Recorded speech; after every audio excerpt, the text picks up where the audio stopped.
Bab ke-194. Bara dan Galih jadi sangat terkejut setelah mendapat kiriman potongan rekaman CCTV dari Aileen. Video singkat yang menayangkan detik-detik seorang petugas kebersihan memasukkan sesuatu ke dalam segelas air putih. Juga bukti hasil tes darah Alfian yang menyatakan dalam darahnya terdapat kandungan psikotropika. Astagfirullah! Galih mendesah panjang. Sama sekali tidak pernah terlintas dalam pikirannya tentang kejadian seperti ini. Siapapun tidak akan menyangka kalau ternyata malam itu bos di bawah pengaruh obat. Rekaman CCTV di mobil sangat jelas kalau bos memang melakukan pelecehan secara sadar. Imbuh Bara mendecakkan lidah sambil mengamati rekaman CCTV. Aku bahkan sempat memeriksa semua rekaman CCTV di kantor hari itu, tapi aku melewatkan bagian ini. Galih menunjuk seorang petugas kebersihan di dalam video.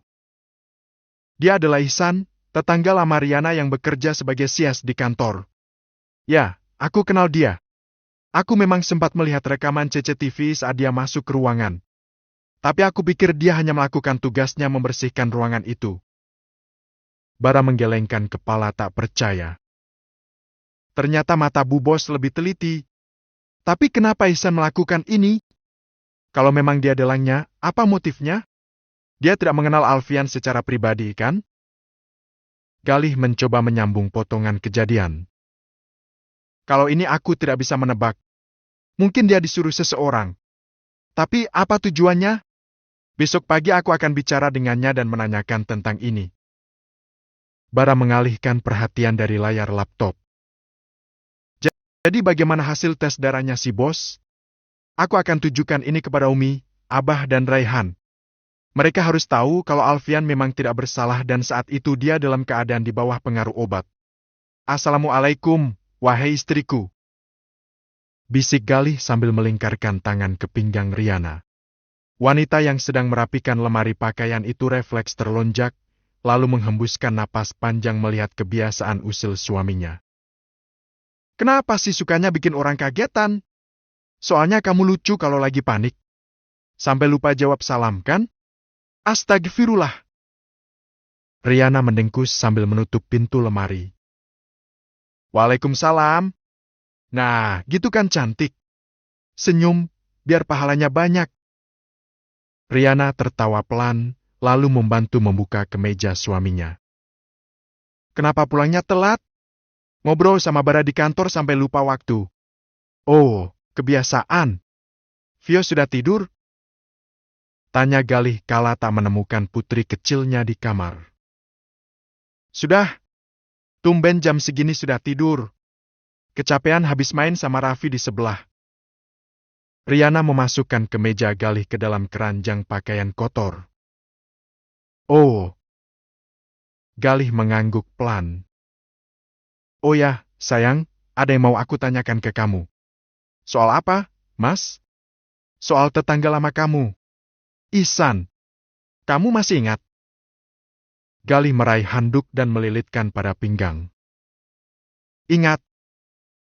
Tanpa mengulur waktu, Galih menyerahkan ponselnya kepada sang istri. Riana meraihnya dengan kening berkerut. Namun, kemudian matanya terbelalak saat melihat rekaman di mana Ihsan diam-diam memasukkan sesuatu ke dalam minuman. Apa maksudnya ini, Mas? Tanya Riana. Hasil tes darah Alfian sudah keluar.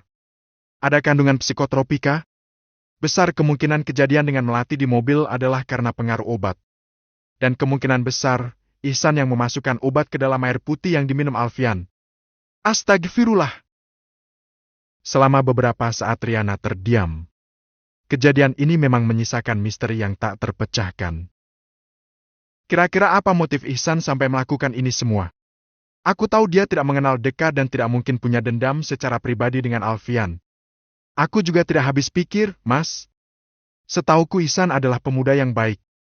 Dia hanya tinggal berdua dengan ibunya yang sudah lama sakit. Kamu yakin dia tidak ada sesuatu yang lain?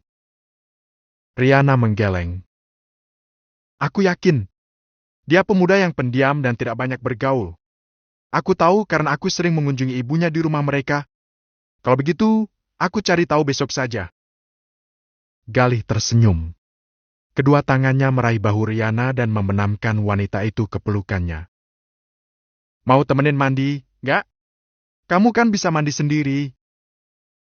Sambil mendorong suaminya menuju kamar mandi.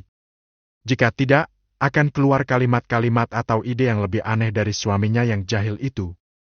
Keesokan paginya. Pak Galih panggil saya. Ucap pemuda itu sedikit ragu. Iya, Ihsan. Saya memang panggil kamu.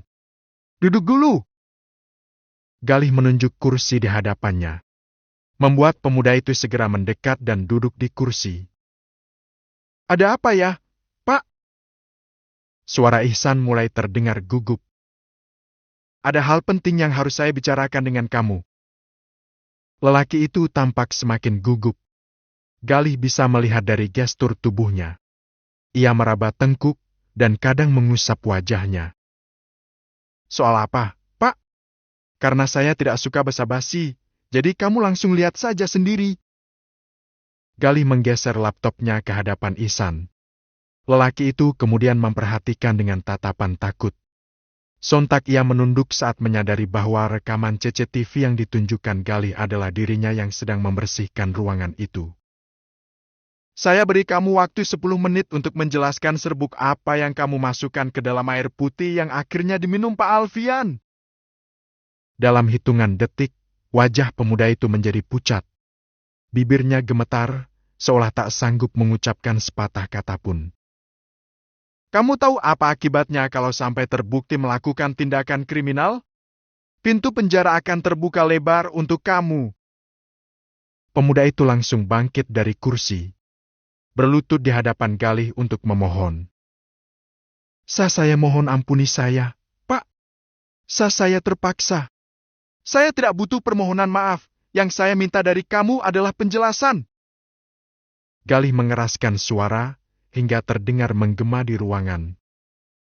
Saya benar-benar minta maaf, Pak. Saya mengaku salah. Saya terpaksa melakukan itu. Kembali duduk dan jelaskan semuanya ke saya.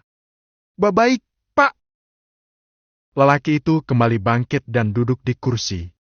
Butuh beberapa menit baginya untuk menetralkan perasaan. Rekaman CCTV itu membuatnya benar-benar ketakutan. Saya dibayar seseorang untuk memasukkan sesuatu ke dalam air putih di ruangan yang waktu itu digunakan Pak Alfian. Saya juga tidak tahu serbuk apa itu. Saya terpaksa dan dalam keadaan terdesak karena butuh uang untuk biaya operasi ibu saya. Pak, tolong ampuni saya. Ia mengatupkan tangan di depan dada. Kedua tangan Galih terkepal. Rasanya amarah benar-benar menembus ubun-ubun. Siapa yang membayar kamu? Terdiam sesaat, Ihsan menggeleng.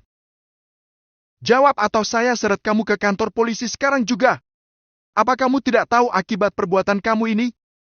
Kamu bisa dijatuhi hukuman penjara yang lama. Saya disuruh Mas Bayu, Pak. Suaminya Bu Iren. Saya dibayar 30 juta untuk memasukkan serbuk itu ke dalam minuman. Galih menyandarkan punggung sambil membuang napas panjang. Serbuk yang kamu masukkan ke dalam minuman itu adalah psikotropika yang membuat Pak Alfian kehilangan kesadaran sampai dituduh melakukan pelecehan. Dan kamu sudah terlibat dalam kejahatan ini. Ihsan semakin gemetar. Nyawa serasa berada di ujung tanduk. Saya akan melakukan apa saja untuk menebus kesalahan saya, Pak. Tapi tolong jangan penjarakan saya. Kasihan ibu saya yang tinggal sendiri. Seharusnya sejak awal kamu pikirkan itu. Galih masih berusaha menahan amarah. Sekarang ikut saya ke rumah Ustadz Aiman. Biar kamu yang jelaskan sendiri apa yang sudah kamu lakukan. Tanggung jawab kamu sekarang adalah membersihkan nama Pak Alfian di hadapan keluarga Melati dan warga di sana.